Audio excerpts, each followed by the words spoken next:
channel. For today's video, gagawa naman po ako ng isang kapanibagong video.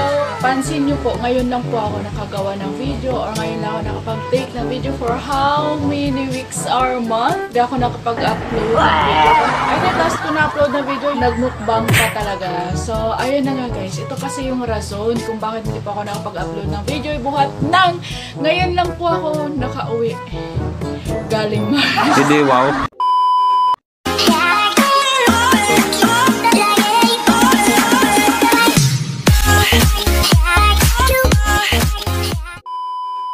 Seryoso po. Ngayon lang po talaga kami nakauwi ng galing Mars kasi alam niyo naman Hindi totoo yan. Sobrang sakit sa ulo, sobrang hira, masyado ng toxic dito sa Earth. Yung mga kaibigan ko, inando na. Maganda daw. Paano masabi? Kaya, ayun, napag-isipan ko talaga na sumama, pumunta din doon sa kanila. Sobrang ganda talaga at medyo natagalan ako doon. Pakaganda ng lugar. Marami na akong naging kaibigan doon kaya medyo nag-enjoy talaga ako ng sobra doon. Nandun din, nakita ko din sila Rusa, sila Karawa, sila Mabini. At ito pa po guys, ayun, yung pinakahintay, si Karel at yung kanyang mga kasamahan ay nakita ko din doon. Hi guys! So in today's video, andito ulit ako sa Mars.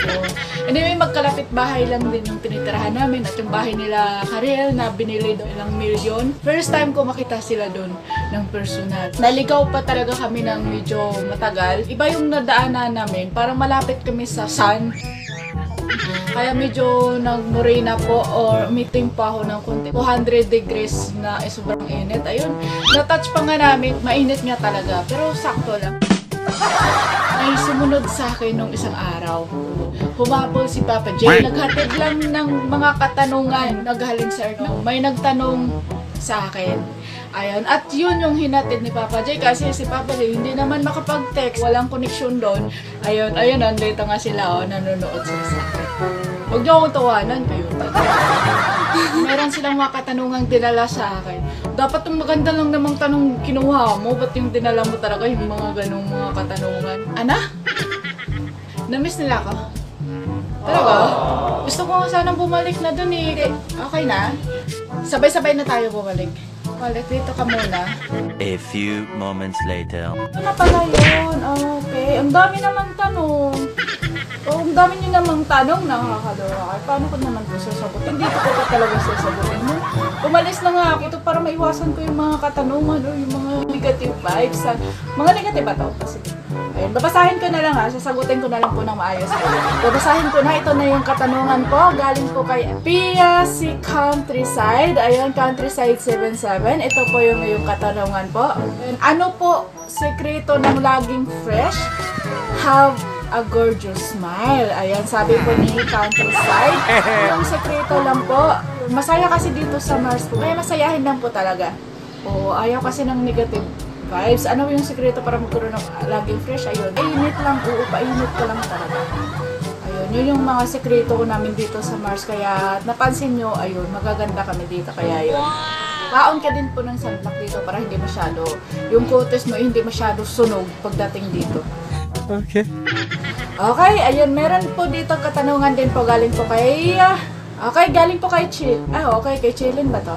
Okay, galing po kay Chilin. Nung tulay nadala ng pagiging pagka-inspired mo. Ayun. Bakit daw? Anong tulay?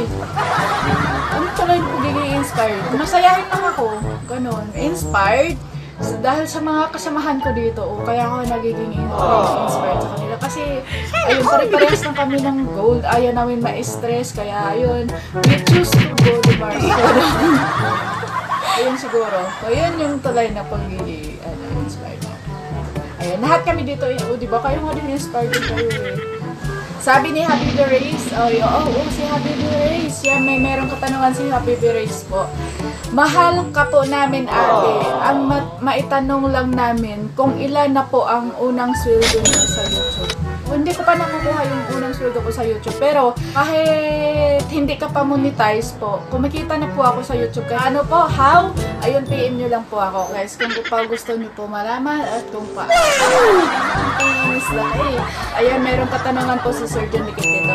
Hi Ma'am Solia, ang tanong ko po ay, kung may manliligaw sa'yo ngayon, papayag ka po ba? Hehehe. Ayan, sabi niya, may manliligaw sa akin dito.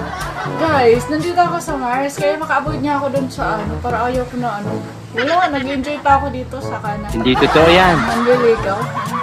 Umalis nga ako dun sa Earth para maiwasan yung mga ganyan. Sakit lang yan sa ulo, di ba?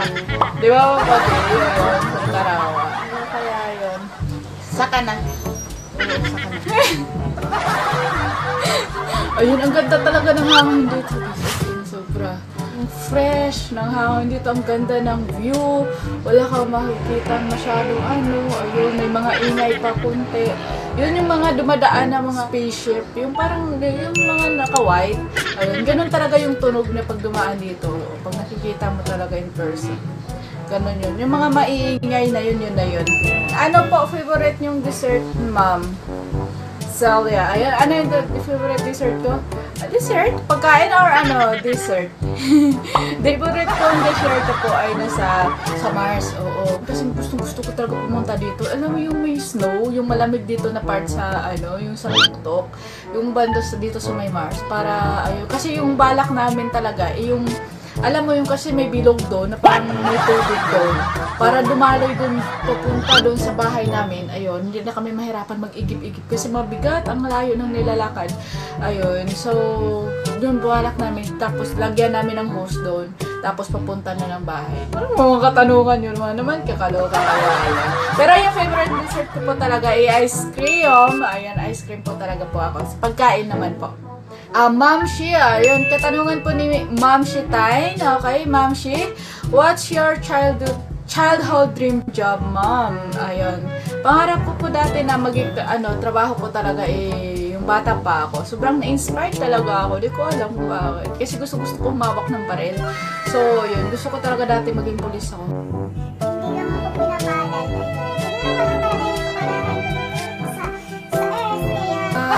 Ayun. Malay niyo dito sa Mars, dito yung aking dream job, ayun. Wala pa dito masyadong pulis kaya hindi masyadong higpit.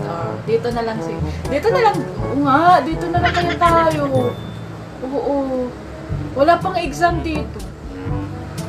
Walang exam. Dito na lang tayo.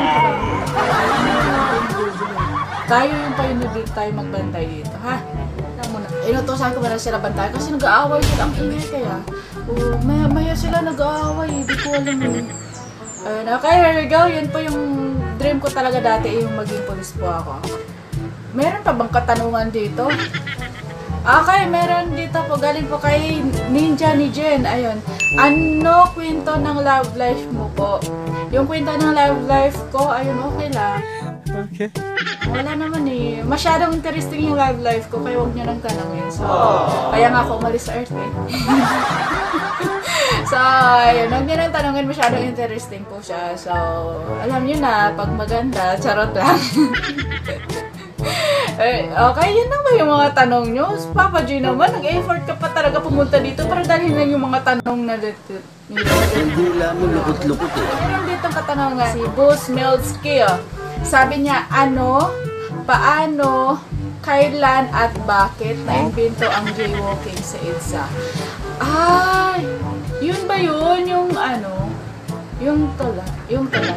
So weird. Kapagay. Ma-finish yun ba yun? Yung jaywalking yung hinuhuli. Oo, ayun. Yun, kasi Sir Boss Milsky, nung inimbento po yan, timing na paalis ako. Oo, ang lakas talaga ng Oo, nang kumukulog talaga. Ayun, Oo, kumukulog talaga siya. Ang lakas ng dito, ng impact talaga ng hangin. Grabe. Kaya nang inimbento po kasi yan, Sir Bruce Milsky, nawala na, umalis na po ako. Wala na, finish na. Nung ginagawa nila yung na yan, jaywalking na yan, umalis ako kaya hindi ko alam kung kailan. So, hindi ayun, totoo yan. na lang i-search pagbalik ko ng oh my God, naglilindo talaga, grabe. Uy, hawakan mo yan. Papa J, yung mga alaga natin, oh. Ayun, naman doon. I-separate nyo na lang para hindi sila, hindi sila mag-away-away. Baka nga siguro may doon kasi mag-away. Nagagalit na din yung mga search ko lang po guys pag pag nakabalik na po ako ng Earth. So, yun lang. Ano lang yung katanungan nyo? So, yun lang yung dala ni Papa J. Yun lang yung in-effortan niya po para maghatid sa akin dito. Ayun, i-vlog ko daw. I-upload ko ito sa aking channel po pagdating ko sa Earth. So, yun guys. Ayun, mag-aalaga pa. Pakainin po namin at naluluto na sila. So, ang lakas ng ng hangin at saka lindol dito sa kaya medyo umaalog talaga kami. Dahil nagtatakbuhan nga yung mga giraffe at saka layo, naghahabulan. Kaya yun siguro, So, ayan, thank you so much. Maraming salamat sa inyong pagpunood. Please don't forget to like, subscribe, and click the notification bell para updated po kayo sa aking mga bagong video. Ayan, at i-share nyo din po guys. Ayan, please support my YouTube channel. Ayan, thank you so much. Bagus.